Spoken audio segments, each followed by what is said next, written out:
This show is brought to you by Safety FM.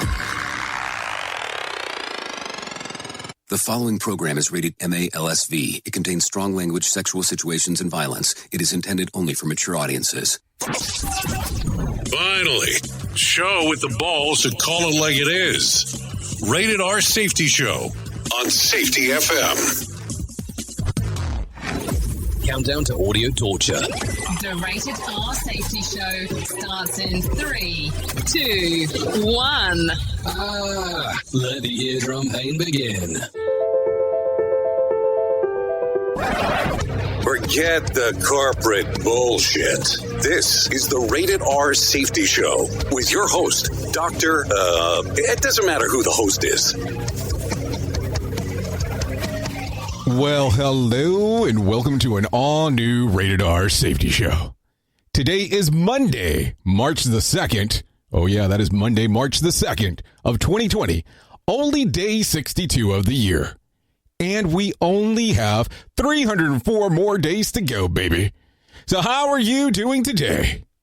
Oh yeah, I'm doing quite fantastic. I can't complain. I mean, I guess I could complain, but would anybody really care that I was complaining? Because that's what it seems like I do from time to time on the Rated R Safety Show. But that's just kind of the case of what I'm doing. Anyways, how was your weekend? Hopefully you've had some grand time over the weekend and you didn't get in too much trouble, because that's always an important thing as well. Because I try not to stay in trouble. I mean, I do get in trouble from time to time. Those things do occur. But whatever, those things happen. Anyways, what is going on in your neck of the woods? As you were aware, we were tied up last week, out and about, doing some different things, changing some different segments, going into some different locations. So that's why we were not available the bulk of the week last week, unless you were following along on safetyfm.com. And if you were doing that, there was some differences of what we were doing, because we were coming across our different stations that are available. As of right now, if you are taking a listen, you could be following us on our different social media platforms, that be it anything from Facebook, LinkedIn, Mixer, YouTube, all that other kind of fun stuff. Or you could be streaming us live directly on safetyfm.com as we are speaking right now. Or you could be listening to us in a podcast form, which normally does occur after the fact. Now, that's neither here nor there. That's just whichever option you choose to go with. Duh. Anyways, that's what we got going on that side of the planet. So on today's episode, of course, we're going to do this traditional. We're going to talk a little bit about what we have going on in the world of safety. And then, of course, we're going to talk a little bit about the things that we have going on and, some of the other different conversations that we like to have from time to time. Now, I do not know if there will be an overtime today. What do I mean by that? Going a little bit longer on the format of the video, depending if you're listening to us there. So that's an option for you if you want to do it in that format. If not, maybe we should give you the information that you came for. So let's go from there. Listen to our host Of the Rated R Safety Show. self-implode on our airwaves, only on Safety FM. Bringing you information you never knew you cared about. Here is the news on the Rated R Safety Show. So that's what we're about, ladies and gentlemen. We're constantly talking about the news, so that's what's taking place. And of course, we have to talk about some of the major things that did occur over the weekend. And what are we going to start off with here? Because I know that is the question right away. So let's talk about what was going on in the U.S. So big shakeups in the 2020 contest for the Democratic nomination for president. Biden won in big way in the South Carolina. And that poor showing from Tom Steyer and Mayor Pete, let's go that way, caused him to close up shop. More coverage will occur later as we go on. So as you are aware, if you are in the U.S., the Democratic primary has been going a little cray-cray over the weekend. And, of course, tomorrow being Super Tuesday, which is a big event here in the U.S. of people actually going out and voting in one of the actual Super Tuesdays states. Duh. I guess that's just kind of the way that you would have to word it. Anyways. So are you out there voting? Or what are you doing? I don't know. I never like to talk about that stuff here, but it seems as of late, we have been talking about it a little bit more than normal. Duh. And that's just not something I really want to do. But Tough, because we're doing it. Anyways, let's continue. New York plastic bag ban went into effect starting yesterday. So I guess it went into effect yesterday. Anyways, retailers can't put goods in plastic bags and paper bags for the cost of... Okay, so let's try that again. Retailers can't put goods in plastic bags and paper bags cost 5 cents. So if you want to get your stuff bagged and you're not using the recyclable ones, you're paying the 5 cents. It will be good it will be good for the enforcements on April the 1st, so there was time to train the shoppers to make sure they understand the change. After that, first-time offenders will receive a verbal warning, and then are you ready for this? Then $100 followed by a $500 penalty per violation. Okay. So let's make sure that we take that from the top. Plastic bags, if you put your stuff inside of it from a retailer, $100 fine, followed by a $500 fine per violation. But if you buy a paper bag, it will cost you 5 cents. Or if you buy the recycled bags, depending on where you are, I don't know how much they are in New York. Somebody might be able to tell me that. But if you pay them, if you buy them, if you do it in that format, it is going to cost you for those bags. I think that here, we pay anywhere between like $2 to $5 on them, and that depends on how fancy they actually get. I don't know. I know California has had something similar to that for quite some time now. Now, I will tell you, I was out in California, and I bought a whole bunch of stuff. I was at a pharmacy, and the guy turns around and goes, "Do you want that bagged?" Me not knowing that law was in effect, I looked at him and I was like, of course I want it bagged. Now, they did have the option of using a plastic bag. It wasn't a paper bag there. And I think they charged me like 10 cents a bag there. But hey, whatever. I needed it at the time. Probably not the best approach because I was actually traveling and wasn't thinking about carrying recyclable bags or reusable bags, however you want to look at it. Anyways, Calabasas has eclipsed Beverly Hills as the country's wealthiest neighborhood. The average household earns about $194,010, beating out the Hills for about $4,000 more a year. It's a favorite spot for celebrities who live in a more exclusive private life where the normies of the world can't afford to live or ogle at them. So, hold on real quick. This must be only in California. Because I could have swore that a couple of weeks ago, we were having a conversation about a place right outside of the Palo Alto where the average person made about $500,000. So how is this the most exclusive county of the way? Well, hold on. Yeah, I don't know. I just look at it and go, if you have money, good for you. Yeah, we understand you don't want to live upon the normal people. Duh. And that's okay if that's what you're into. But you have to really sit around and brag about it? I don't know. I look at it and I go, it's kind of braggy to sit around and be like, hey, I make more money than you, so I'm going to live in a more exclusive area. And that's perfectly fine if you're going to do it. But man, do you really have to tell the whole planet that this is what you're going out there and doing and kind of bragging? I don't know. Maybe it's different. I just look at it and go, hey, if I was making tons of money, I wouldn't be sitting around going, look at me and where I am at. Rated R Safety Show. Sarcastic? Never. Anyways, Texas farmer Leonard Cornelius used corn laced with pesticides in his fields to kill off pesky birds. But in the process, he inadvertently killed a federally protected bald eagle. He'll be on probation for about a year and has to pay a fine of $12,000. Duh. So I don't know. So you laced your stuff, dude.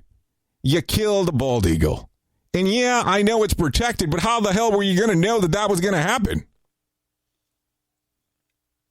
So did you look at it from the standpoint where you're actually protecting your crop, or do you look at it and go, now I'm screwed about this? Anyways, and how did anybody find out? I mean, I'm not saying, hey, hide your shit, but look at it and go, hey, what's going on? Because that's the other thing you have to think about. How did someone find out that he killed a bald eagle? Did he turn it in on his own? Well, what you would have done? I don't know. I look at it and go, that's a pretty interesting scenario. Because if you do that and you kind of inform on yourself, I mean, I guess that's a good thing. But also now he's under a $12,000 fine and a year probation, which is kind of weird when you're self-reporting. And I'm not saying don't self-report, but it has made it a little bit interesting now for him. So what does the year probation consist of? That would probably be one of the main questions that I would want to understand. Because a year probation on what? So you can't kill anything else that's in danger during that time? Like, did you think that that was the plan in the first place? I don't know. Just kind of going back and forth with the conversation here. That's what we do at the Rated R Safety Show. An unofficial inventory of Jeffrey Epstein's assets indicated that he will be worth about $636.1 million. That's $636.1 million. This includes assets of at least 15 limited liability companies worth about $200 million, as well as property in the Virgin Islands worth about $90 million. So the guy did, well, commit suicide and left kind of a small fortune behind. Pretty interesting. What do you think? Should that be redistributed to some of the people that were in question about what had occurred? Or what do you think should happen? Just your opinion, of course. That's what happens when we start talking about the news here. Okay, a Kauai County Legislative Council has been charged with operating a meth trafficking ring across Hawaii. Holy monkeys. 48-year-old Arthur Braun, the 11 others are allegedly part of the scheme. Braun is also charged with providing weapons to gangs to help supply drugs. Man, oh man. Duh. I never know what to say when it comes to these things. So what do you think? Are you seeing more and more with these people actually having some drug issues across the board? Now, I know that this story in particular is talking about Hawaii. But I guess to an extent, depending on how you want to look at it, the guy's trying to protect his merchandise. I'm not saying he did the right thing. But isn't that interesting on how that works? Isn't that interesting that he turned around and started providing guns to these people? I don't know. It's kind of crazy how the whole thing works. I was listening to a story yesterday where a gentleman was actually talking about maybe legalizing drugs across the board, regardless of what the drug is, would probably help out. He says that he had done some case studies of other countries where everything had changed when the legalization had occurred. Now, I don't know. How do you look at it? What do you think about when you hear something like that? Do you look at it and go, well, that could be some crazy stuff if we decided to do that? Or does it you look at it and go, if we did this, this might help some areas, but also at the same time, you have to look at it that if we do this, how do you do it? Do you legalize it, but it's only in a certain area that you can be during the times that you are high? And then how legalized does that really make it? I don't know. That's probably a whole other conversation. Maybe we should start having some of those conversations, in some other areas of the country that are a little bit more progressive as we're talking here. Anyways, let's continue. Astronomers have detected yet another mysterious shiny object in orbit around Earth, on the heels of a small mini-moon space rock that has been circling the globe for roughly about 3 weeks now. Experts say that celestial specks could be anything from space debris to dying satellites or even another space rock. And I know we talk about space all the time, but I always find it so interesting, the different things that are out there. Now, who knows what this is? But you have to sit back and question for a moment. Why did we just start Space Force? And I'm not trying to be, giving you a conspiracy theory or anything to that extent. Duh. But I'm also trying to say, hey, why did this all of a sudden just get generated out of the blue? What was the reasoning? What was the purpose? What do we not know? I know it sounds a little creepy when you say it like that, right? What do we not know? But anyways, there had to be a reason for it. I mean, you're investing millions of dollars, potentially billions, to get this thing started. What's the purpose? Why did we start it?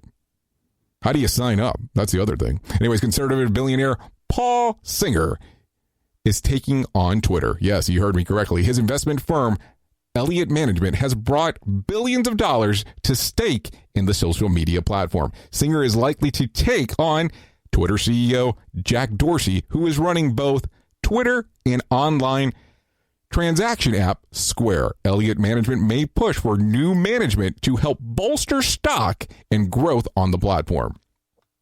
So what do you think there? Do you think there's going to be some competitiveness there? Now, if you're taking a look at it, were you aware that Twitter and Square was handled by the same person?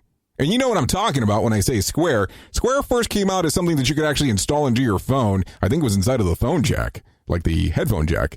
And you could actually run a credit card. Now it's actually so updated where you can actually just run a credit card directly off of it. And it gives you the opportunity of course, you're being charged a percentage and I think a fee to be able to do it. And that gives you the opportunity of running something. But also they also have Twitter. Now you are aware Twitter's everywhere. Is that a social media platform that you actually use? And I believe they also own Periscope, which I know Periscope's more of a video format. And I don't know. Some people seem to love the video aspect of things. Some people hate it. I don't know. Duh. I look at it and I go, hey, it's an option that's available. You don't have to use it if you don't. But what do you think that Elliott Management is going to be able to do? What kind of rivalry competition, what are they going to push forward? Are they going to start their own platform? I mean, there's so many freaking different platforms out there now. I mean, you take a look around, every time you look, there seems to be something new starting up. Or there turns around and there's somebody who's on a platformer and turns around and says, okay, well, this platform didn't work. We're going to change it. And now we're going to try something else. Now, I don't know. Hey, I use some different ones in my personal life outside of the ones that I use professionally. And I take a look at it and go, hey, these things work for what I'm trying to accomplish. And some of them just suck. And I might be on it 1 or 2 times a month. And then that's it. I remember for the longest time, Snapchat was like taking off, and then all of a sudden I've kind of not heard a lot about it. And TikTok seems to be one that's populating quite a bit. Now, I don't know, when you come to the party, some people say, hey, everyone's a little bit different. Instagram is pictures, Facebook, a lot of people say, hey, that's more kind of like my family chat there. So it just really depends on what you're trying to accomplish. What do you think this new platform might be? And who even knows if it's a platform? It could just be another app that you can actually use money on. I don't know. Who knows? Can somebody give me an answer, please? Duh. So that's what you have to start thinking about, because those are the different things. This show is almost as enjoyable as hearing the sound of the toilet flush. Rated R Safety Show on Safety FM. So let's continue. A test of SpaceX's forthcoming Starship rocket ended in an explosion over the weekend in Texas. It is believed that the fuel tank exploded during a pressure test. No word yet on if there was any casualties. So what do you think about all that kind of stuff? Because I look at it and I go, okay, this is a little bit different. This is a little bit crazy. Now, I know that a lot of people are going out there and saying, hey, listen, we want to be the first ones to get to space, and we want to be the first ones to be able to take people up there. Is that going to be something that you're going to want to do? Is that going to be something that you want to be within the first, I don't know, hundreds, thousands, whatever, to do it? I think it's a little scary. And I'm not going to say, hey, I always side on the side of caution and all that other kind of fun stuff, because that's easy to say. Duh. But also at the same time, too, I look at it and I go, it's going to be one of those risks that you have to take right out of the bat as you do it, because nobody has tested this. And here's a perfect example. I mean, I'm not saying that SpaceX did anything wrong. And of course, they're saying that there's no word on injuries or casualties as we speak. But this is something you have to give some thought to as we move forward with this, because who knows what the hell is going to happen. I don't know. I remember when I was a kid, the whole Challenger thing. It still plays an effect to my memories as a child on when that occurred. Anyways, let's continue. 2 men from Washington state are dead from the coronavirus. A man in his 50s in the suburbs of Seattle has died from the coronavirus, making the first stateside casualty from the illness. Late Sunday night, another man in his 70s was confirmed to have died. As of Sunday, the Department of Health and Human Services is monitoring 23 confirmed cases. At least 2 of these have traced back to travel out of the country. So what are you thinking here?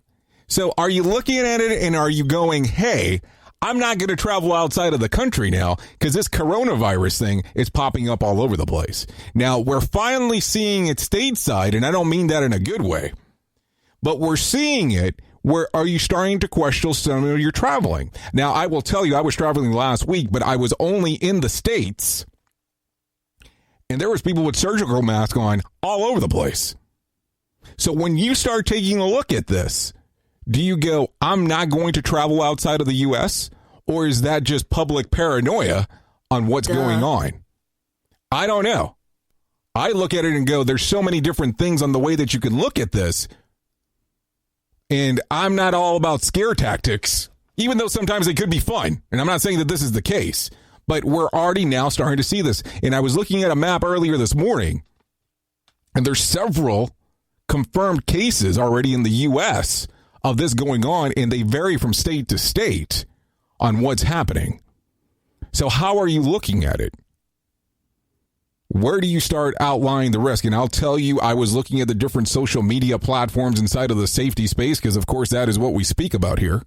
Duh. And there's a lot of information out there of what's going on with the coronavirus. I look at it, but I go like this. We have such limited information about it. How do you know exactly what to do? Because, coronavirus, based on the research that I've been able to do so far, is normally something you would find inside of an animal. So, of course, now seeing it in the human interactions has been quite interesting. Now, if you're watching the news, they've been saying a lot that there's a vaccine that's being worked on. Now, a few weeks ago, we were having a conversation about human trials. How quick would that actually go through the process? Because people all normally say that this takes years to go through. So how do you look at it now? Does this particular thing change? And do we look at it and go, okay, we're going to push it to human trials a lot quicker because of what's going on? And who's going to be the first one to try it? I mean, what are we testing this on? Are we ever going to just say, hey, we're going to move forward with this and not know 100% what exactly is going on as we do it? I mean, when do you determine human trials? Or do you infect a whole bunch of mice and then say, okay, we're moving forward? I don't know, a lot of things to think about there because there's so many different things that can happen. What are you thinking about this whole thing? How have you looked at this particular segment? Has it changed anything that you're doing on a day in and day out basis? Because I look at it and I go, okay, I know that I stay locked up sometimes, not all the time. And it's kind of changed the way that I look at certain things, but it hasn't changed everything. It hasn't changed everything that I'm doing, but it's making me question some of the information that what I've got going on. It's kind of funny that I have somebody calling me right now in the middle of the show, because that's normally what happens, because that's just what would happen. So apologize about the ringing. Not what I meant to occur, but of course it happened. So too late now. Anyways, let's go back to a little bit more of the news. Anyways, no winner for Friday night's Mega Million drawing. Tuesday's drawing will be for $65 million jackpot or $48.6 million cash payout. No winner for Saturday night's Powerball drawing. Wednesday's drawing will be for $90 million jackpot or $67 million cash payout. I've said it once before and I'll say it one more time. If you do win, give me a call. Let's have a conversation. Not that I want you to invest anything that I'm going to say that I would gain money from, but I have some ideas of what you can do. Really some very interesting ideas. And nothing related to me, just in case, because some people always ask that. Anyways, let's give you the top 5 over the weekend box office that occurred. Bad Boys for Life, $4.3 million, down from the number 4 spot, currently at number 5. My Hero Academia, Heroes rising $5.1 million. That was new to the theater over the week. The Call of the Wild, $13.2 million, down from the number 2 spot. Well, that's a big jump between 4 and 3, that's for sure. Sonic the Hedgehog, $16 million, down from the number 1 spot. And then, are you ready for this? The Invisible Man, brand new to the movie theater this week. $29 million. What do you think? What do you think? What do you think? What do you think? Is it something that you find interesting? Or is it something that you go, wow, The Invisible Man? What exactly is the movie about? Is it a remake from the old stuff? I don't know. I think it is. Does anybody know? Can somebody tell me inside of the chat room? Because I always wonder about that stuff. I really need to keep up with movies a little bit more. I used to be like a movie buff. Used to go all the time, but that doesn't matter. That's not important. Duh. Anyway, let's continue. Let me tell you this little news story. I will tell you, I like to listen to a lot of Maroon 5. I don't know why. I just do. I listen to some heavier stuff. But Maroon 5 in particular, I really like, even though they're not heavy. Some of the word contents inside of some of their stuff, I always find it pretty interesting on how they pull it off. So let me tell you this. Adam Levine is apologizing after an unprofessional behavior at his band's recent concert. The Maroon 5 frontman spoke on Instagram about their highly criticized performance in Chile. And it says Chile Vina del Mar International Song Festival last week. In the clip, Levine addressed some of the negative reactions of the show, explaining that it was not his best performance due to technical difficulties. He told the followers that he wanted to sound good for the crowd, and his frustration got the better of him, and that he is sorry. Now, I'm not sure if they're going to do something to try to make it up to the people in Chile that were there, because that's going to be one of those technical, difficult things to kind of follow up on, because that's always the case. So that's something that you have to think about right away. Anyways, just kind of keep that in mind as we're moving forward here. And let me continue on. So I know that a lot of the safety professionals that I interact with will normally tell me that they love professional sports. Have you been looking at some of the things that are going on in ESPN? So let's talk about it just for a moment. ESPN wants Peyton Manning. Yeah, you heard me correctly. Disney initially wanted Tony Romo as their lead analyst for Monday Night Football. But after his $17 million multi-year contract with CBS, they will now offer the big money to Manning. The reason the former QB didn't consider the gig before now is that he didn't want to call games involving his brother Eli Manning. Now Eli Manning has retired, so that hurdle is cleared. So, would you be interested in hearing Peyton Manning calling some of the football games? Now, I have to tell you, there are some safety professionals that just really love watching football and professional sports. But I've also talked to some safety professionals that have turned around and told me that they could give two craps about professional football because of the head injury side point of it. So what are you thinking? Is that important to you? Or is it not important? I don't know. I'm just giving the information that I find in the news. So that's something to think about here, because that's what we're talking about. Anyways, let's talk about the days of the year today that you can celebrate. Fun facts about your name day. International Rescue a Cat Day. National Read Across America Day. Old Stuff Day. National Banana Cream Pie Day. World Teen Mental Wellness Day. So those are, some of them are kind of important days that you can celebrate, and some of them are, well, kind of hokey. But it did talk about the World Teen Mental Wellness Day, and that's important. I mean, I'm not saying the other days are not, but that's important. And maybe that's some of the conversations that you have today with some of the people that are available to you. And you have the conversation about mental health. Because I think, and I think about this a lot, that we have people that are affected by mental health, but we don't have the conversation. We don't have the discussion. And I think that when you start looking at the younger demo in particular, it's something that we need to make sure that we actually do. And we need to have these conversations because we tend to forget from time to time how some of these younger demographic people don't have the understanding of what's going on. And I know that this is not normally what we talk about here at the Rated R Safety Show.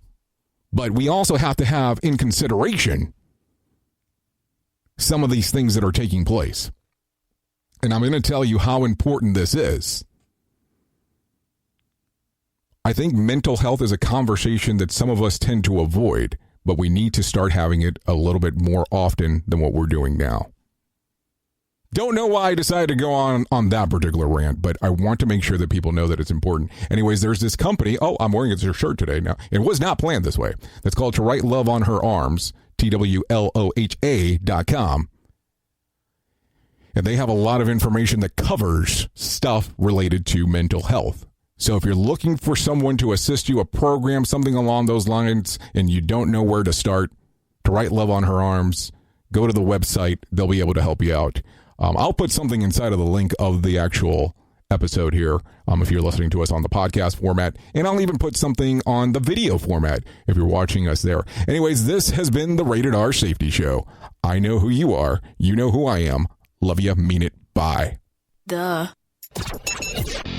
The views and opinions expressed on this podcast are those of the host and its guest and do not necessarily reflect the official policy or position of the company. Examples of analysis discussed within this podcast are only examples. They should not be utilized in the real world as the only solution available, as they are based only on very limited and dated open source information. Assumptions made within this analysis are not reflective of the position of the company. No part of this podcast may be reproduced, stored in a retrieval system, or transmitted in any form or by any means, mechanical, electronic, recording, or otherwise, without prior written permission of the creator of the podcast, Jay Allen.